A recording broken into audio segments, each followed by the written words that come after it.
Vous êtes en direct du 17h30 Info sur Global TV. Mesdames, Messieurs, bonsoir et bienvenue. Ouvrons cette édition avec l'info du jour qui consacre un dossier sur le bilinguisme au Cameroun. L'Institut universitaire des technologies de Douala a vibré au rythme du bilinguisme à l'occasion de la 21e édition de sa célébration officielle.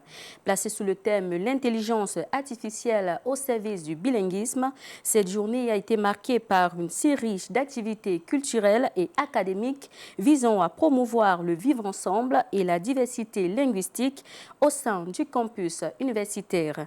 Notre stagiaire Dimitri Saper a pris part à cette célébration. Voici son récit. C'est dans une ambiance à la fois festive et pédagogique que l'UIT de Douala a célébré la 21e édition de la journée du bilinguisme. Fidèle à la vision nationale de promotion du français et de l'anglais comme langue officielle du Cameroun, l'institution a mis en lumière le rôle croissant de l'intelligence artificielle dans le renforcement du bilinguisme et de la communication interculturelle. Bilingualism is aimed at reunification, like reunifying Cameroon French speaking and Cameroon English speaking. So in other terms, we have to be united, and the problem is that in this country, we don't valorize that much English. So I think we must make much more effort, all of us, to speak much more English and try to create a Cameroon bilingual, like not only in the word, but like speaking English and French fluently. Tout au long de la journée, étudiants, enseignants et responsables administratifs ont pris part à de nombreuses activités illustrant la richesse du multiculturalisme. Danse traditionnelle, défilé de mode aux couleurs des différentes aires culturelles du pays, ainsi que le passage solennel des ambassadeurs du bilinguisme ont ponctué cette célébration, traduisant l'attachement de l'UIT aux valeurs d'unité et de diversité. À travers ces manifestations, l'objectif était clair, sensibiliser la communauté universitaire à l'importance du bilinguisme et démontrer comment les outils d'intelligence artificielle peuvent contribuer à l'apprentissage des langues, à la traduction et à l'inclusion linguistique. La journée du bilinguisme à l'UIT de Douala déjà, elle vise à promouvoir le français et l'anglais. Parce qu'à l'UIT, certains étudiants anglophones sont délaissés.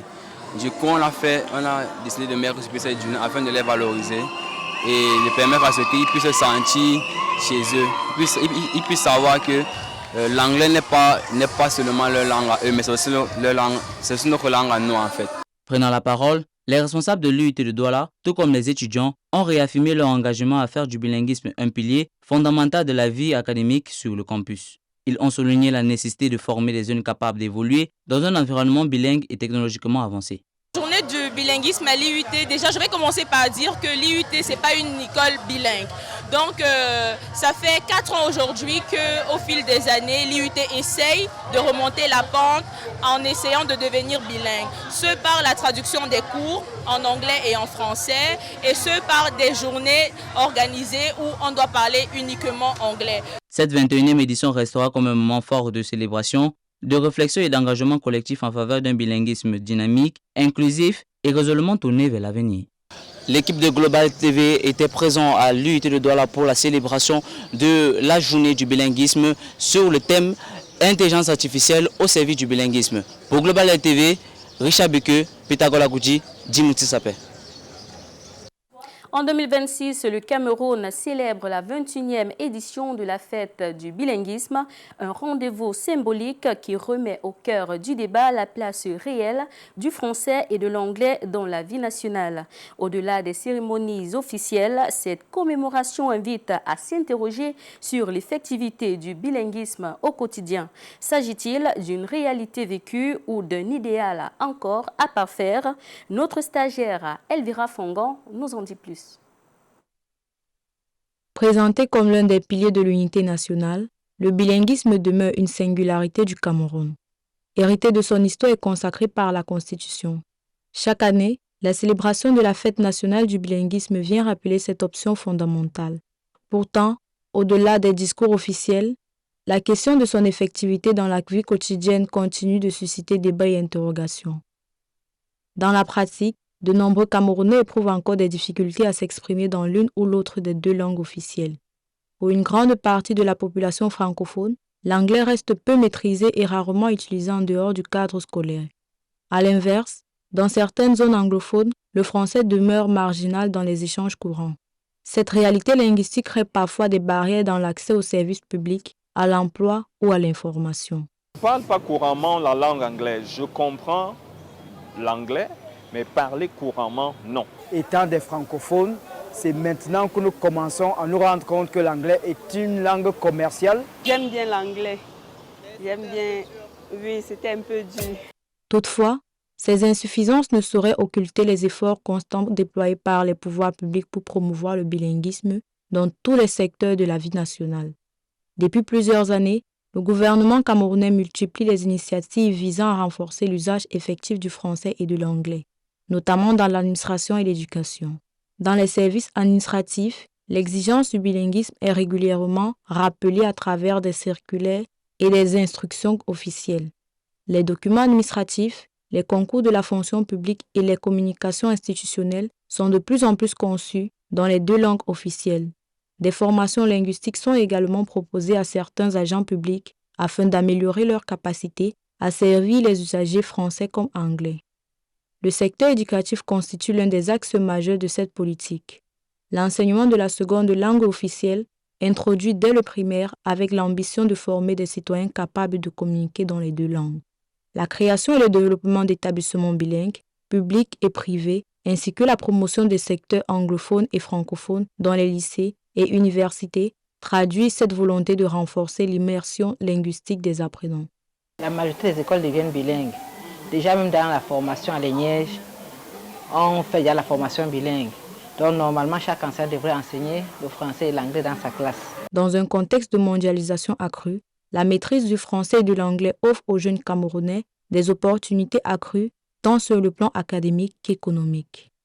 En définitive, le bilinguisme au Cameroun demeure un chantier en construction. S'il souffre encore de manquements perceptibles dans sa mise en œuvre quotidienne, il bénéficie néanmoins d'un engagement constant des pouvoirs publics pour en faire une réalité vécue. Plus qu'un mythe, le bilinguisme apparaît ainsi comme un idéal en progression, appelé à se consolider à travers des efforts conjoints de l'État et des citoyens afin de renforcer l'unité nationale et le vivre ensemble.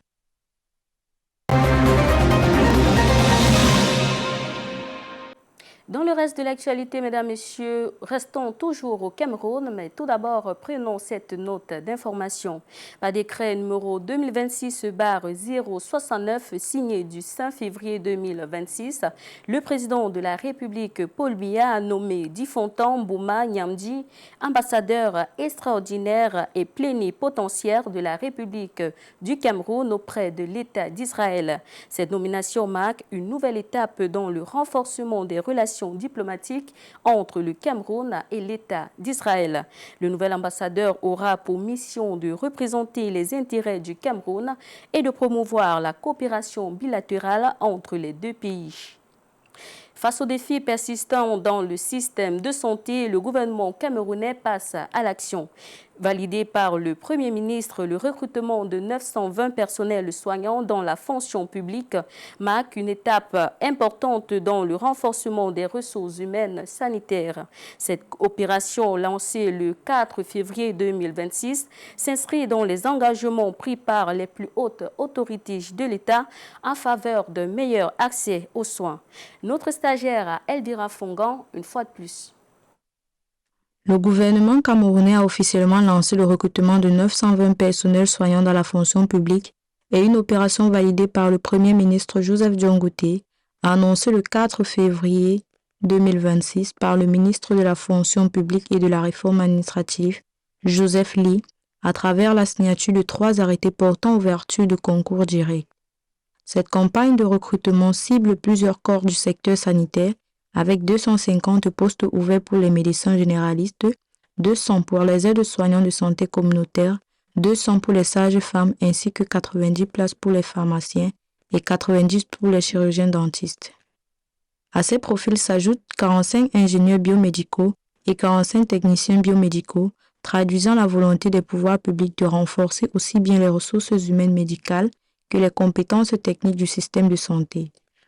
Selon Joseph Ly, ces concours s'inscrivent dans le cadre de la mise en œuvre progressive de la promesse faite par le président de la République, Paul Biya, lors de son discours à la nation du 31 décembre 2024, au cours duquel il avait annoncé le recrutement de 9 944 personnels de santé sur une période de 5 ans afin d'améliorer l'offre et la qualité des soins sur l'ensemble du territoire national. Au-delà de nos frontières, mesdames, messieurs, le président Denis Sassou Nguesso a annoncé ce jeudi 5 février 2026 sa candidature à l'élection présidentielle prévue en mars prochain. Une déclaration faite à l'occasion de la grande foire agricole du Congo qui met fin aux spéculations et ouvre officiellement une nouvelle séquence politique marquée par de forts enjeux économiques, sociaux et institutionnels. Reportage. Lors de la grande foire agricole du Congo, le président Denis Sassou Nguesso a mis fin au suspense ce jeudi 5 février 2026 en annonçant officiellement sa candidature à l'élection présidentielle prévue au mois de mars prochain. Je vous dis aussi directement que pour cela, je vais faire acte de candidature. Cette déclaration marque une étape majeure du processus politique national et ouvre une nouvelle séquence de la vie démocratique congolaise. Devant un public composé d'acteurs du monde agricole, économique et institutionnel, le chef de l'État a ainsi levé toute ambiguïté sur ses intentions.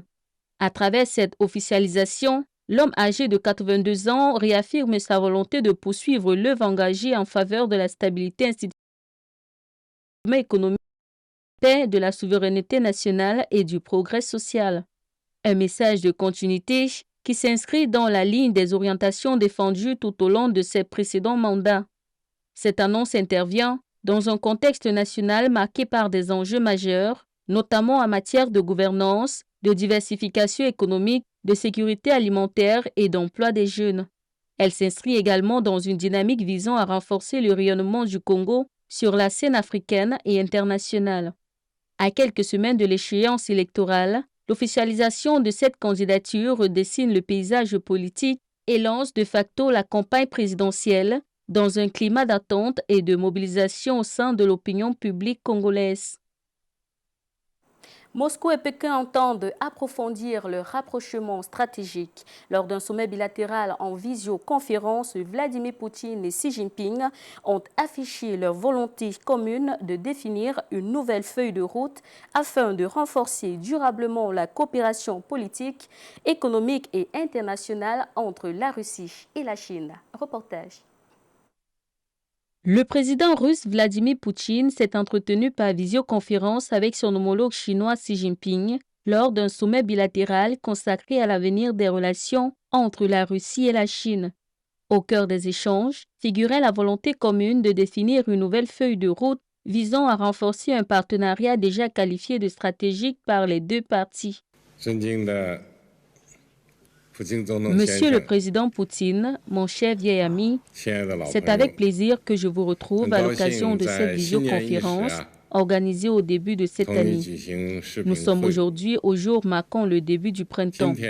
Selon le calendrier lunaire chinois, la première des 24 périodes solaires traditionnelles chinoises. Il symbolise le retour du printemps et représente un nouveau départ ainsi que l'espoir. En ce jour propice, je souhaite échanger en profondeur avec mon vieil ami afin de tracer ensemble une nouvelle feuille de route pour les relations bilatérales. À cette occasion, Vladimir Poutine a réaffirmé la pleine confiance de la Russie dans la solidité de ses relations avec Pékin. Le chef du Kremlin a souligné l'importance pour les deux pays de continuer à se soutenir mutuellement, notamment en matière de souveraineté nationale et de développement économique. Les discussions ont également porté sur la promotion des échanges entre les peuples, en particulier dans les domaines de l'éducation et de la culture, considérés comme des leviers essentiels pour consolider les liens à long terme entre les deux nations. Parmi les autres points inscrits à l'ordre du jour, figurait le renforcement du partenariat stratégique global, l'expansion des échanges commerciaux, la coopération énergétique ainsi que les questions liées à la stabilité mondiale. Les deux dirigeants ont aussi abordé la coordination de leurs positions sur les grands dossiers internationaux. Cette rencontre s'inscrit dans la continuité du rapprochement sino-russe et témoigne de la volonté partagée de Moscou et de Pékin de jouer un rôle actif et concerté sur la scène internationale. C'était le 17h30 Info sur Global TV. Mesdames, Messieurs, merci de nous avoir accordé de votre temps et surtout, bon week-end et à la semaine prochaine.